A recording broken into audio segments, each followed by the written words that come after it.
Audio video ठीक है? Yes sir.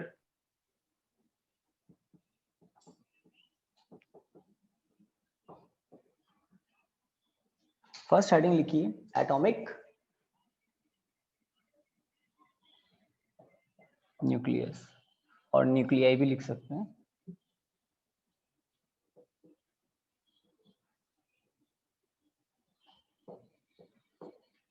तो फर्स्ट हेडिंग होगा एटॉमिक न्यूक्लियस न्यूक्लियाई। ठीक है, तो काफी छोटे छोटे टॉपिक से इजी स्टार्ट होगा, और जो छोटी छोटी बातें आप स्टार्टिंग में पढ़ेंगे वो काफी लिंक्ड होगी नेक्स्ट टॉपिक्स के साथ। तो फर्स्ट हेडिंग आपने लिख लिया है एटॉमिक न्यूक्लियस न्यूक्लियाई जिसको आप कहते हैं। ठीक है, तो लिखिए इन 1911 in 1911 Rutherford found in 1911 Rutherford found in his alpha particle scattering experiment in 1911 Rutherford found in his alpha particle scattering experiment that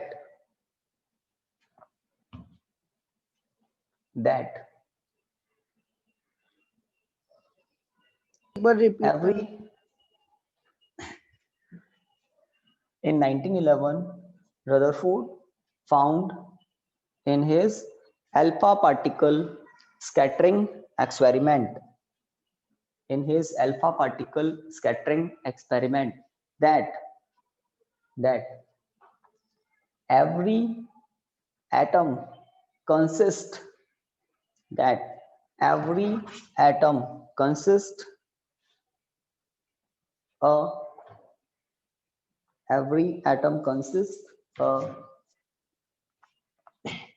central core. Every atom consists a central core in which entire positive charge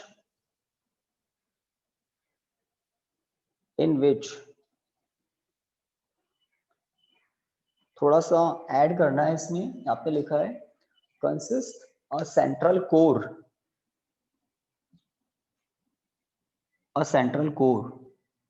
of size 10 to the power minus 15 meter order, of size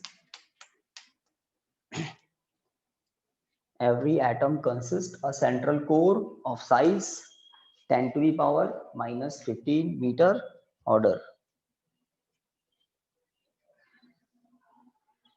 in which entire positive charge and almost entire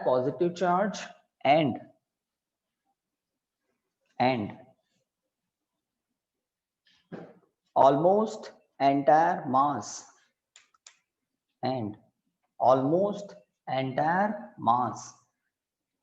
of the atom concentrated. Entire positive charge and almost entire mass of the atom concentrated, which we called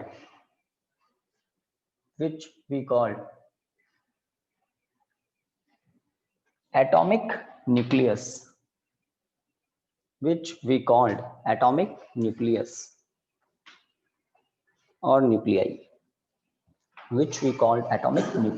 or nuclei, okay, atomic nucleus की बात हो गई। Okay guys, सही चल रहा है audio video? Attendance ले लेना। Yes sir. सभी के ठीक चल रहा है ना? ठीक है, यस सर। आगे बढ़ सकते हैं। तो बहुत छोटी छोटी बातें हम करेंगे। तो चैप्टर नंबर 12 जो एटम था, उसमें रदरफोर्ड ने अपने अल्फा पार्टिकल स्कैटरिंग एक्सपेरिमेंट में पता लगाया था न्यूक्लियस के बारे में, है ना। ओके, आगे बढ़ते हैं। लिखिए atomic number.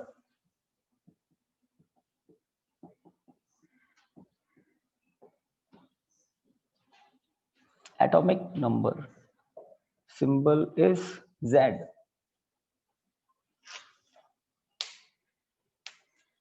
Atomic number, okay.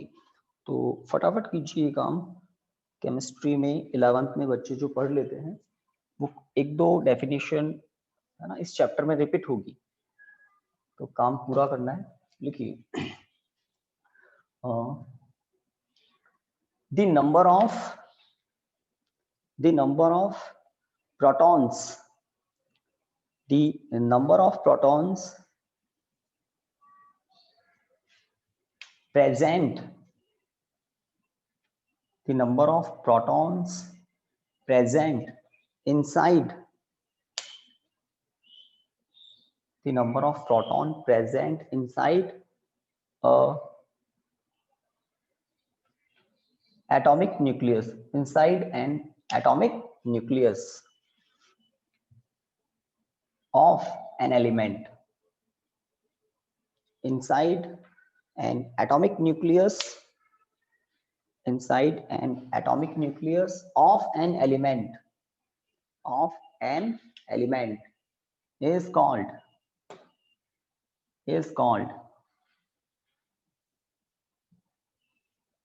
atomic number of the element, is called atomic number of the element.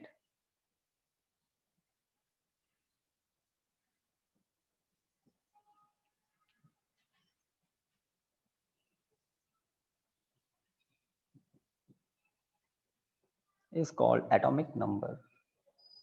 तो एटॉमिक नंबर क्या है? Number of protons.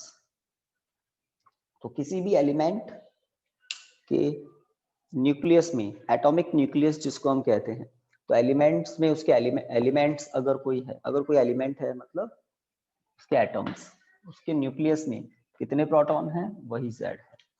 तो ये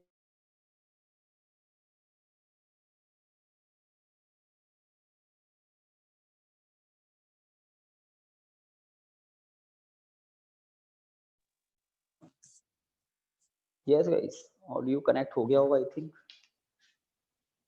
ओके, नेक्स्ट। तो एटॉमिक न्यूक्लियस की बात हो गई, एटॉमिक नंबर की बात हो गई। नेक्स्ट लिखिए आप atomic mass number.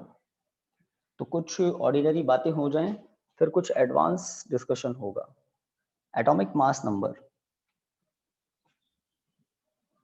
Atomic mass number के लिए आप एज यूजुअल जो सिंबल यूज लेते हैं, capital A, atomic mass number.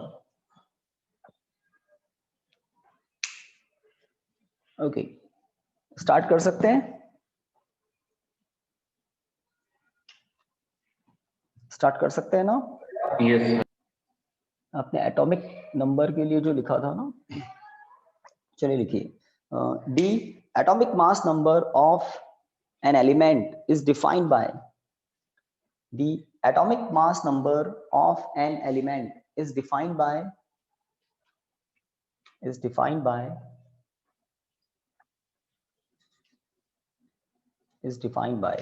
total number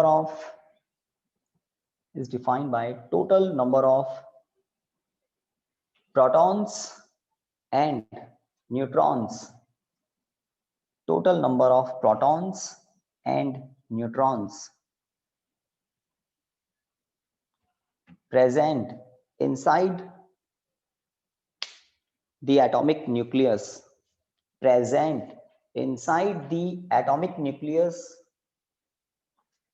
present inside the atomic nucleus of an element, of the element कर देना, present inside the atomic nucleus of the element,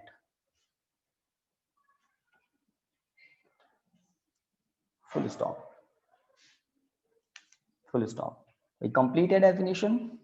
The atomic mass number of an element is defined by, ठीक है, total number of protons and neutrons present inside the atomic nucleus of the element. Okay, that is, तो अगर आप atomic mass number को A से represent करते हैं तो A क्या है? तो A क्या है? Number of protons plus number of neutrons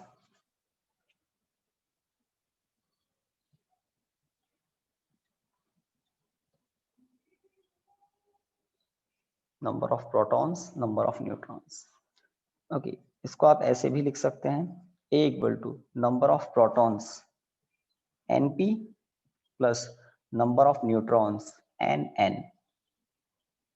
और इसको ऐसे भी लिख सकते हैं, A equal to Z plus NN, because previous definition के according number of protons atomic number होता है Z, और Z equal to what? A minus NN. आगे जब हम कुछ न्यूमेरिकल्स वगैरह करेंगे तो Z equal to A minus NN. आप पढ़ते हैं ना आइसोटॉप्स, आइसोबार, आइसोमर, वहां सब ये यूज आते हैं.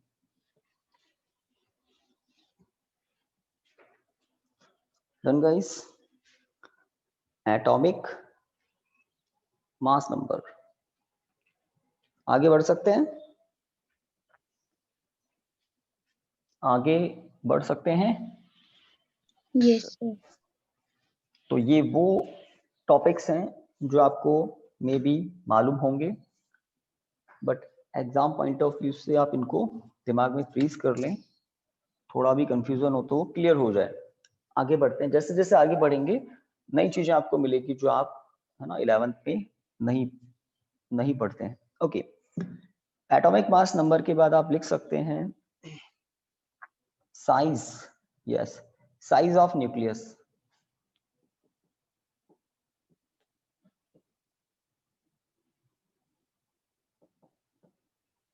Size of nucleus.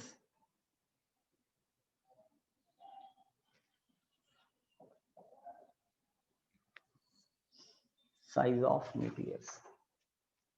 तो एक्सपेरिमेंट्स क्या बताते हैं? तो बहुत सारे एक्सपेरिमेंट हुए. एक तो आपने भी पढ़ा था, अल्फा पार्टिकल स्कैटरिंग एक्सपेरिमेंट.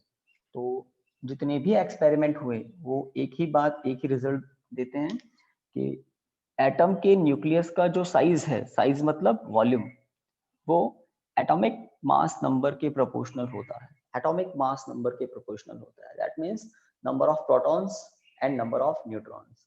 जितने ज्यादा होंगे न्यूक्लियस में उतना न्यूक्लियस का साइज बड़ा होगा. साइज मतलब वॉल्यूम ऑफ न्यूक्लियस. न्यूक्लियस को स्फेरिकल माना जाता है, एटम्स को, न्यूक्लियस को सॉलिड स्फीयर माना जाता है. अगर हम न्यूक्लियस की रेडियस को R से रिप्रेजेंट करें तो उसके वॉल्यूम को आप समझ सकते हैं किस फॉर्मूले से लिखना होगा, है ना. तो साइज ऑफ न्यूक्लियस के अंदर लिखिए, experiments shows that the size of nucleus, experiments shows that the size of nucleus bracket में लिख दे रहा हूं, वॉल्यूम ऑफ, कर दीजिए. तो जस्ट हमें यही कहा, experiments shows that the size of nucleus, bracket में लिख दे, volume of nucleus, bracket close, is always proportional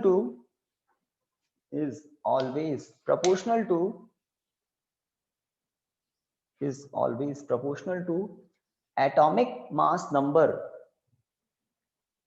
is always proportional to atomic mass number of the element, of the element, that is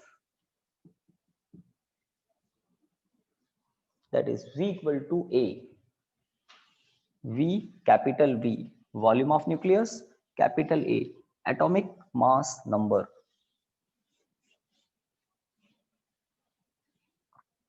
okay, अब हम assume कर लेते हैं capital R को. If capital R be the radius of capital R be the radius of the nucleus, then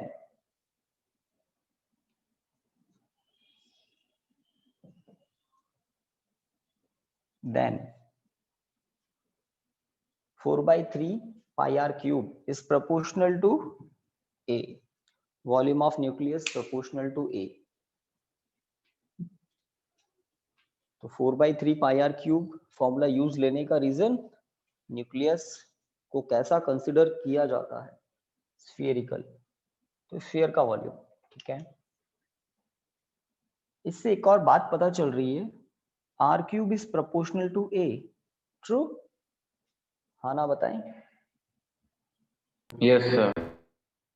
क्योंकि proportionality का symbol है तो कांस्टेंट्स को हटा सकते हैं, तो हमने 4/3 पाई को रिमूव कर दिया बिकॉज प्रोपोर्शनलिटी सिंबल इज दिया. ओके, आगे अगर आप ऐसा लिखना चाहें तो भी रॉन्ग नहीं है.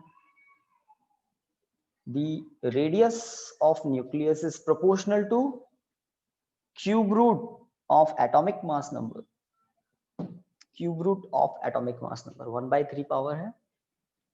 और अब आप एक और काम कर सकते हैं, R equal to R0 A to the power 1/3. एक यूजफुल फॉर्मूला है,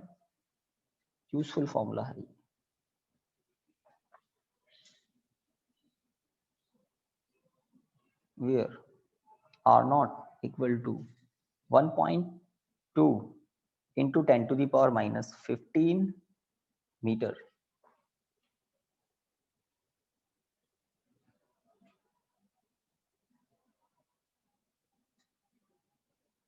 तो आप में से कोई बताएगा ये R0 क्या है? वैल्यू तो मैंने लिख दी. चलिए बताइए, कौन बताना चाहेगा? Proportionality constant. प्रोपोर्शनलिटी कांस्टेंट है. वेरी गुड, ठीक है. और कुछ बताएं आगे. R0 प्रोपोर्शनलिटी कांस्टेंट है, इसकी वैल्यू आपके सामने है, ये मैंने बता दिया. और कुछ बताएं R0 को, और आप मुझे क्लियर करके बताएं. R0 का और थोड़ा इंट्रो क्लियर करें. R0 का इंट्रो और कौन क्लियर कर सकता है?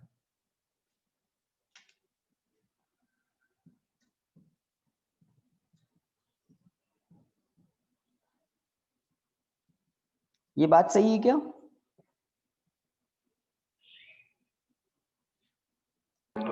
यस. हाइड्रोजन एटम Yes, के sir. लिए A कितना होता है? 1. तो अब आपको इंट्रो कंप्लीट होगा R0 का. बहुत यूजफुल इंफॉर्मेशन है R0 की. हाइड्रोजन एटम के न्यूक्लियस की रेडियस लिखी है मैंने, R0 1.2 10 to the power minus 15 metre. फॉर्मूले में A की वैल्यू 1 पुट कर दो, और A1 किसके लिए होता है? For H atom, for hydrogen atom. ठीक है, तो कहीं मेंशन भी कर सकते हैं आप, है ना. R0 क्या है? Radius of nucleus of H atom. कोई दिक्कत नहीं. तो R0 की वैल्यू याद कर लेना, 1.2 into 10 to the power minus 15 metre. तो हाइड्रोजन के एटम के न्यूक्लियस की रेडियस. चलिए, तो कुछ टॉपिक तो हमने क्लियर किए. न्यूक्लियस क्या होता है, न्यूक्लियाई की डेफिनेशन, एटॉमिक न्यूक्लियस क्या होता है, then atomic number, atomic mass number, then size of nucleus. तो अभी तक जो डिस्कशन हुआ है इसमें एक फॉर्मूला आपके सामने है जो बॉक्स में स्टार लगा के लिखा हुआ है, इसका ध्यान रखें. जैसे अगर आपको कह दें कोई एलिमेंट है, उस एलिमेंट का A 27 है, बताइए कोई एलिमेंट है जिसका A27 है, A एटॉमिक मास नंबर, उसकी न्यूक्लियर रेडियस कितनी होगी? What is the nuclear radius of the element? 3.6 into 10⁻⁻.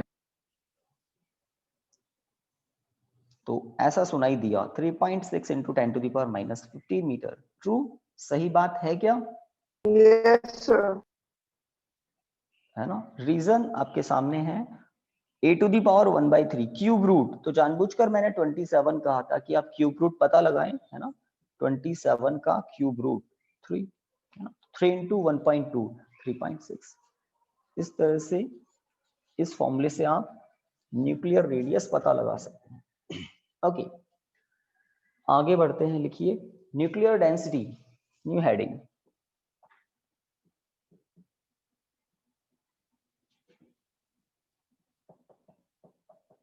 Nuclear density,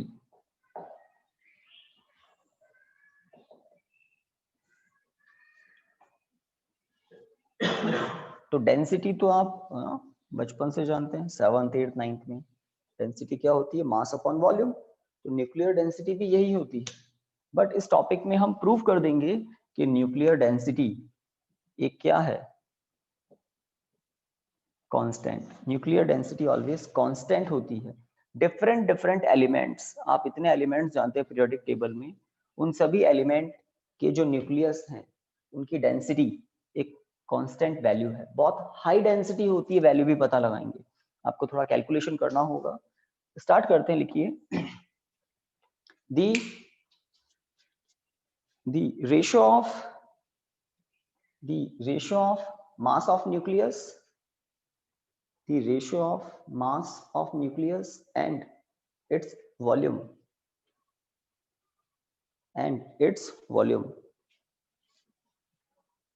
is called nuclear density, is called nuclear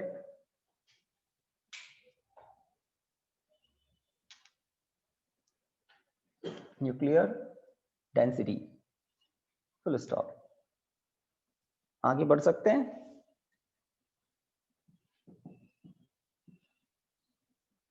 Rho equal to mass of nucleus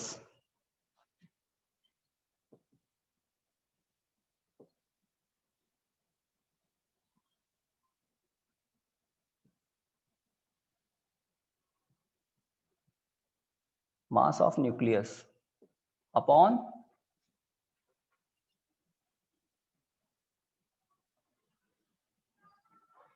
volume of nucleus।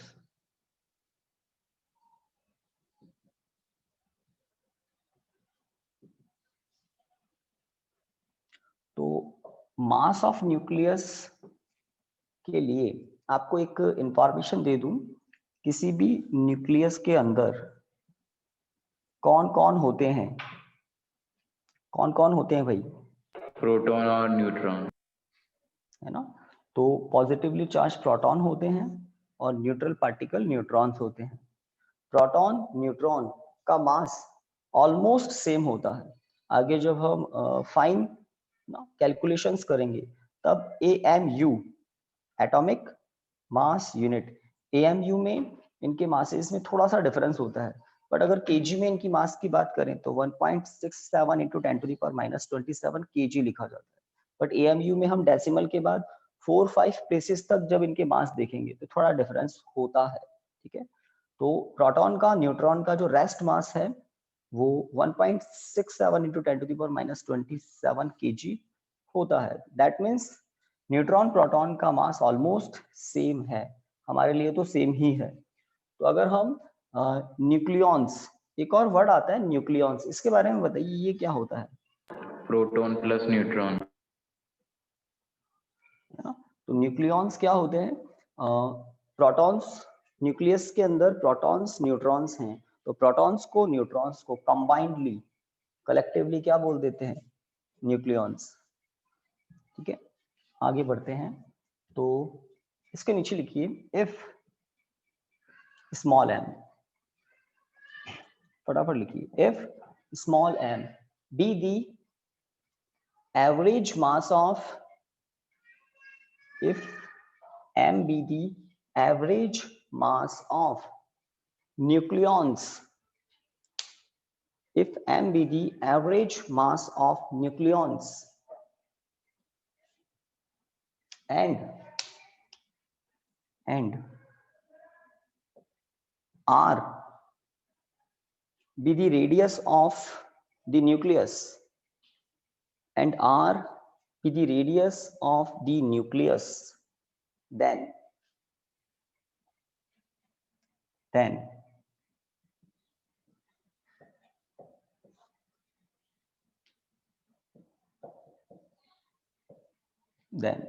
देखिए small m into capital A क्या है, mass of nucleus. Small m into capital A क्या हुआ, mass of nucleus, क्योंकि A क्या होता है, number of protons plus number of neutrons. तो A क्या है, टोटल नंबर ऑफ न्यूक्लियॉन्स, ठीक है। और एक न्यूक्लियॉन का मास क्या है, स्मॉल m, जो आपको वैल्यू पता है 1.67 into 10 to the power -27। Numerator में हमने लिखा है total mass of the nucleons, total mass of the nucleus. Okay, next volume of the nucleus, radius अगर आर है तो वॉल्यूम, ठीक है। कैपिटल ए के प्लेस पर या आर के प्लेस पर है ना, हमें एक फॉर्मूला पता है, R equal to R naught A to the power 1/3, ठीक है। तो लिखिए rho equal to M A upon 4/3 pi R naught A to the power 1/3 whole cube, because R equal to R naught A to the power 1/3। जिस फॉर्मूले को हमने use लिया right side में मेंशन किया, rho equal to M A upon 4/3 pi R naught cube into A, true.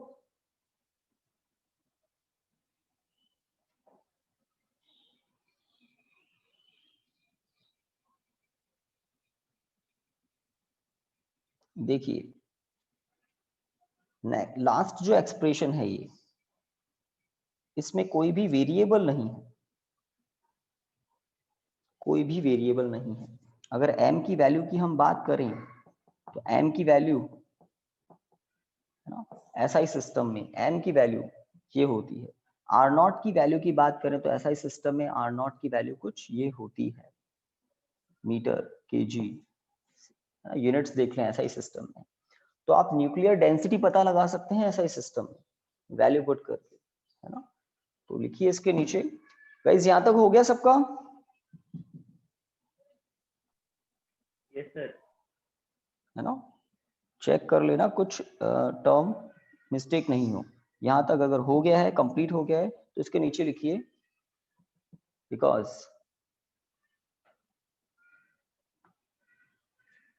तो आपको values अगर मालूम है तो आप वैल्यूज पुट करेंगे, because m equal to this and r equal to this. So equal to 3 into 1.67 into 10 to the power -27 upon 4 into 3.14 into 1.2 into 10 to the power -15 whole cube है ये। तो 10 to the power -14 45 -45 ऊपर आएगा +45, 1.2 into 1.2 into 1.2 ये करना होगा, है ना। तो न्यूक्लियर डेंसिटी कितनी आएगी, थोड़ा कैलकुलेट करके बताएं क्या हो सकता है। 0.4 पॉजिटिव में बहुत बहुत हाई वैल्यू आने वाली है।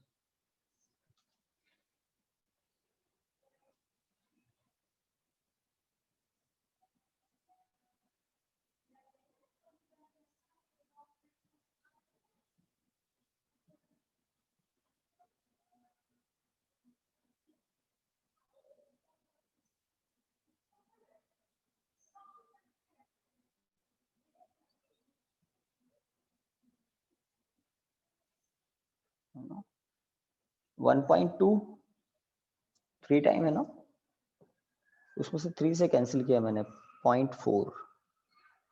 10 टू दी पावर पॉजिटिव है और बहुत अच्छा खासा पॉजिटिव है। किसी ने सॉल्व किया हो तो जो पहले कर ले वो बता दे मुझे। तो न्यूक्लियर डेंसिटी अपने आप में एक कांस्टेंट वैल्यू होती है।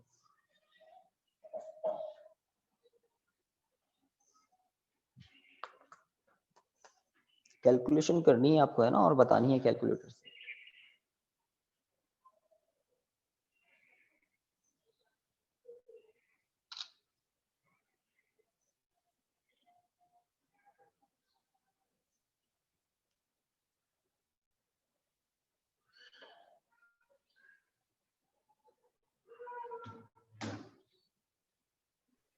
Sir, 0.22 into 10 to the power 18. Positive 18, ठीक है। तो कुछ ऐसा बता रहे हैं, है ना, unit kg upon metre cube. 2.2 into 10 to the power 17। Yes, sir. है ना, Yes, कुछ sir. एक दो और चेक कर लें, आई थिंक है ना सेम ही आना है। तो order Yes, of sir. 10 to the power positive 17। तो कितनी इंपॉर्टेंट बात पता चली आज कि जितने भी एलिमेंट्स डिस्कवर हुए हैं आज तक, जितने भी एलिमेंट्स, उन सबके न्यूक्लियस की डेंसिटी, न्यूक्लियर डेंसिटी जिसको हम कहते हैं, डेंसिटी कांस्टेंट है और वो इतनी ज्यादा है ना। अगर 1 मीटर क्यूब बस प्योरली न्यूक्लियस आपको मिल जाए, किसी 1 मीटर क्यूब वॉल्यूम में न्यूक्लियस ही न्यूक्लियस हो, तो उसका मास कितना ज्यादा होगा, बहुत बहुत बहुत ज्यादा होगा। ओके, तो this is the nuclear density. आगे बढ़ सकते हैं।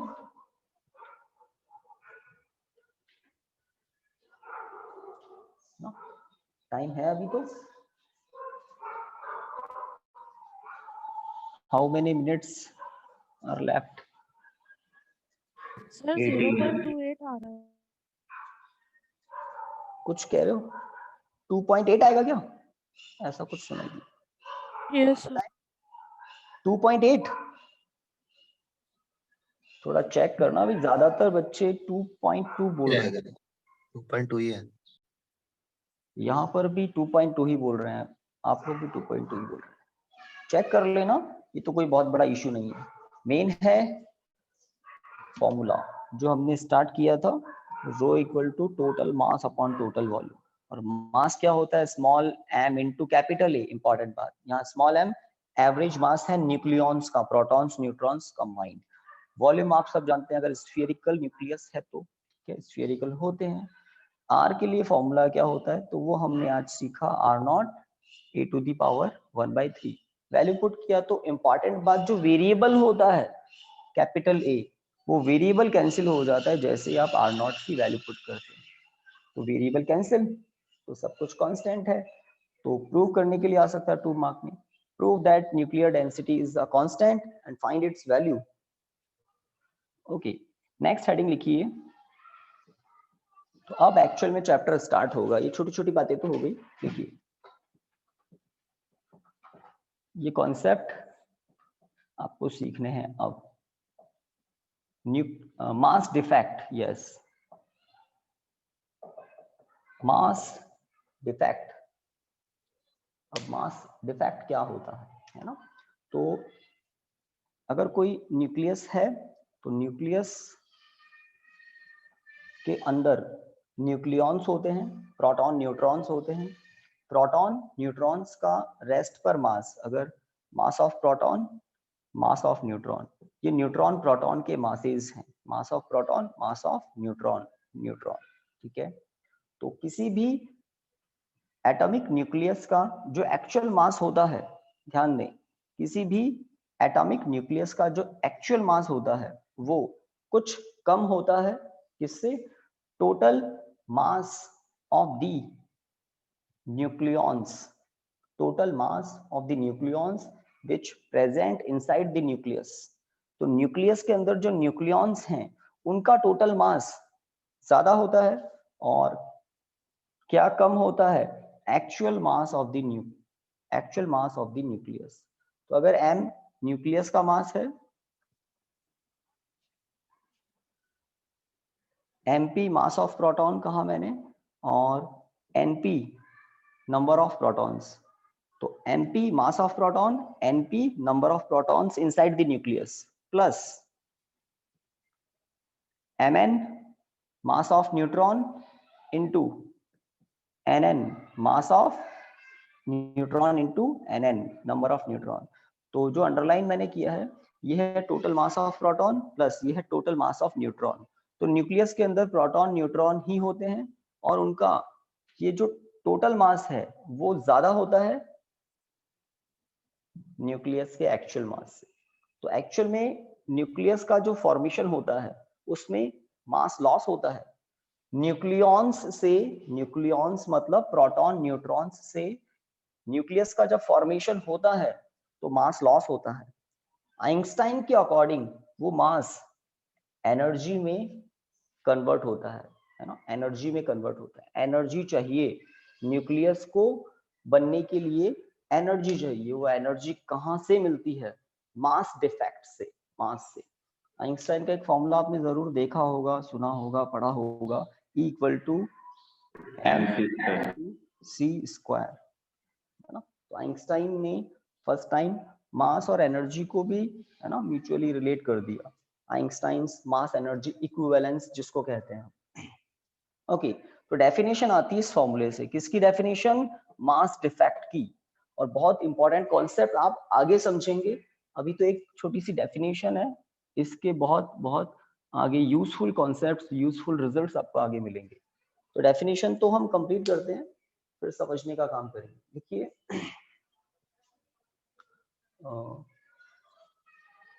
the total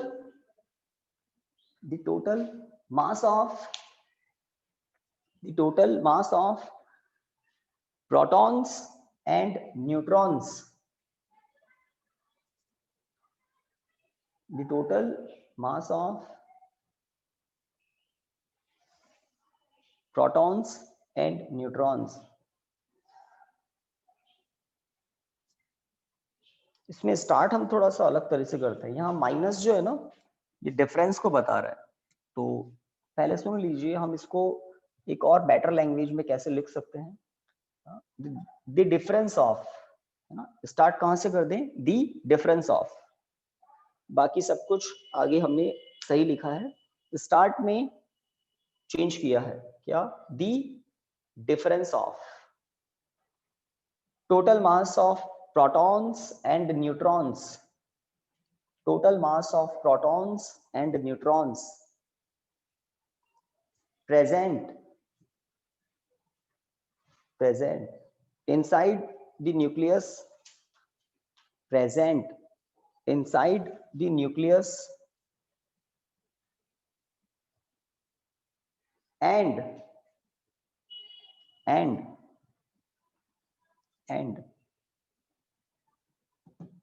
the actual mass of the nucleus, and the actual mass of the nucleus, and the actual mass of the nucleus is called mass defect,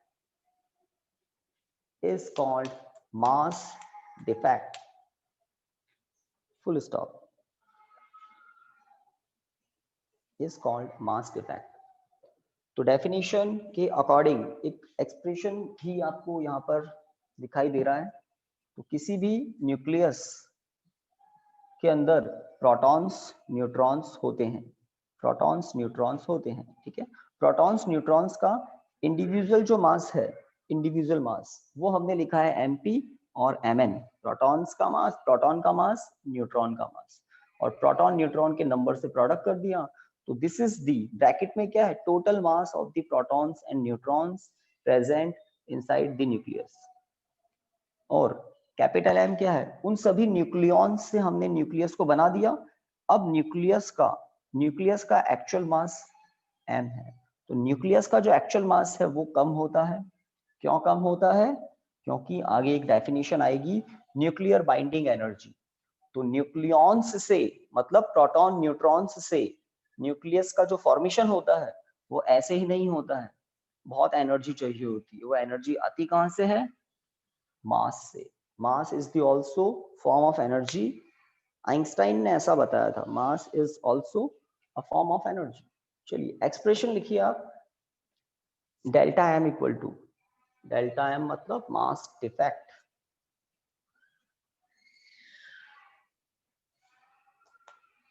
और जैसा कुछ बताया है कौन क्या है पता होना चाहिए। ये कैपिटल एम क्या है? Actual mass. किसका एक्चुअल मास? न्यूक्लियस का। और बाकी सिंबल आपको पता ही है, M P M N, N P N N.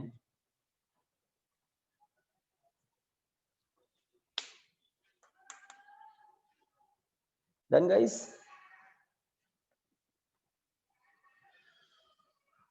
हो गया यहां तक?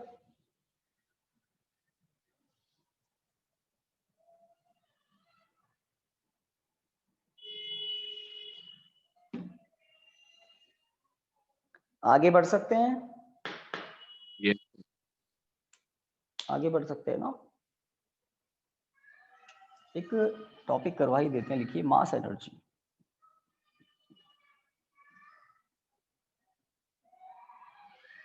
Mass energy.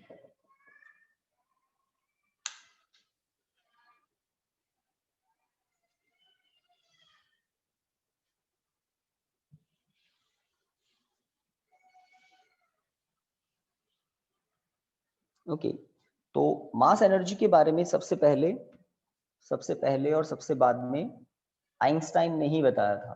लिखिए, Einstein tells us about, Einstein tells us about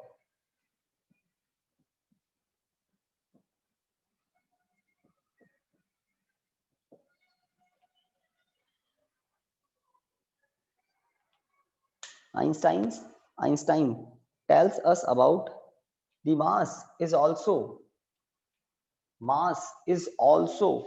a form of energy. Mass is also a form of energy. Mass is also a form of energy. Full stop. Mass is also a form of energy. Full stop. आगे लिखिए, energy associated with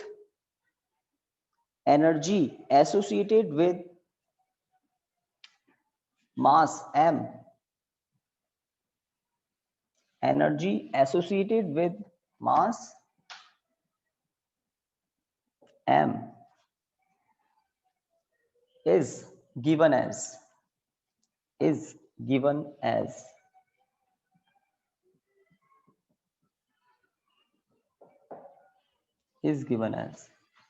E equal to m into c square.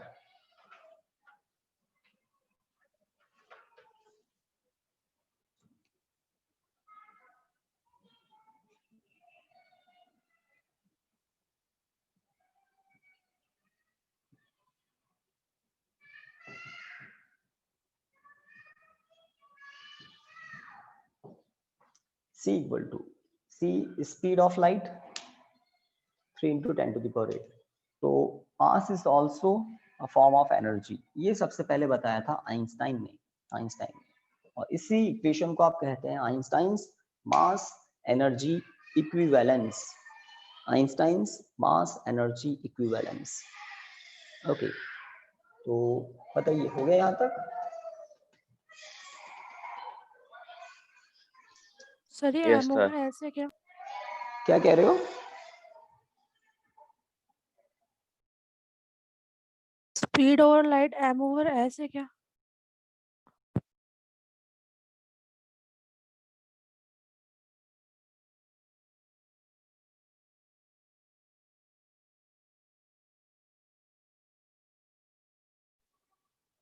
Okay okay, done guys? यहाँ तक हो गया सबका? Yes, sir. है ना? Mass defect के बाद आप लिख सकते हैं एक और इम्पॉर्टेंट डेफिनेशन, तो इसको मास डिफेक्ट को आईएमपी लगाएं, ये कॉन्सेप्ट काम आएगा, है ना, ये कॉन्सेप्ट काम आएगा। और इस कॉन्सेप्ट मास डिफेक्ट को आप आइंस्टाइन के इस इक्वेशन पर अप्लाई करेंगे और क्या पता लगाएंगे, EB nuclear binding energy delta M into C square. अभी लिखे नहीं इसको कुछ, है ना, नेक्स्ट हेडिंग लिखिए nuclear binding energy.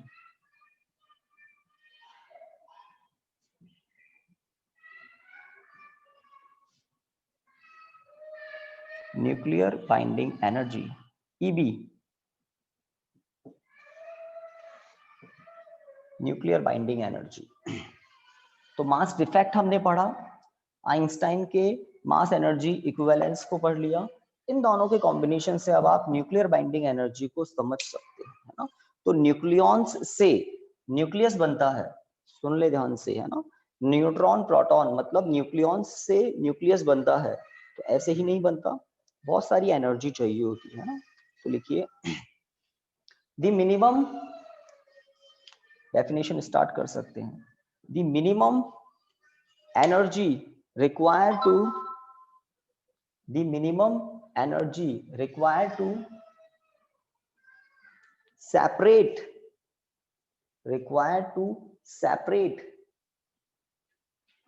nucleons from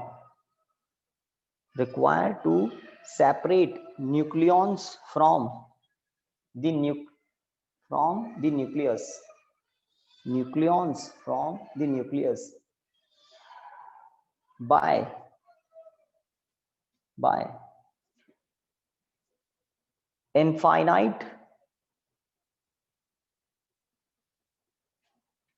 by infinite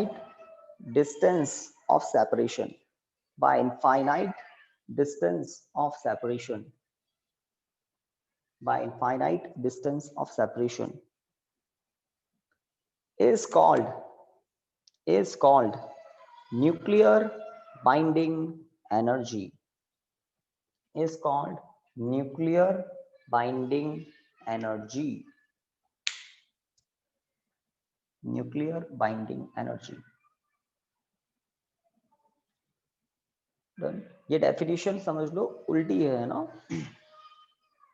तो न्यूक्लियस को एक तरह से डिसइंटीग्रेट करने के लिए, न्यूक्लियस के अंदर न्यूट्रॉन प्रोटॉन है, उनको सेपरेट करने के लिए आपको जो मिनिमम एनर्जी चाहिए वही एक्चुअल में क्या है उसकी, न्यूक्लियर बाइंडिंग एनर्जी। ओके, एक और डेफिनेशन आती है न्यूक्लियर बाइंडिंग एनर्जी पर न्यूक्लियॉन। तो न्यूक्लियर बाइंडिंग एनर्जी पर न्यूक्लियॉन क्या होती है, EB बार, तो वो होती है nuclear binding energy upon A। तो न्यूक्लियर बाइंडिंग एनर्जी और एटॉमिक नंबर का रेशियो होता है न्यूक्लियर बाइंडिंग एनर्जी पर न्यूक्लियॉन। तो नेक्स्ट हेडिंग लिखना है जो कि आज का लास्ट होगा, लिखिए nuclear binding energy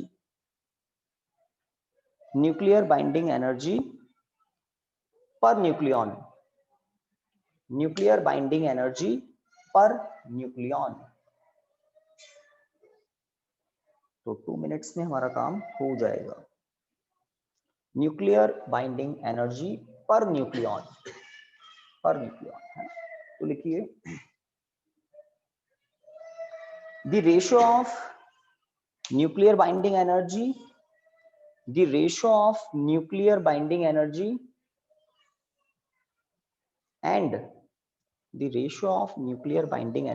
and atomic mass number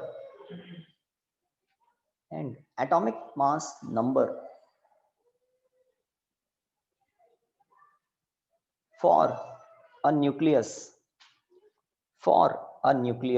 is called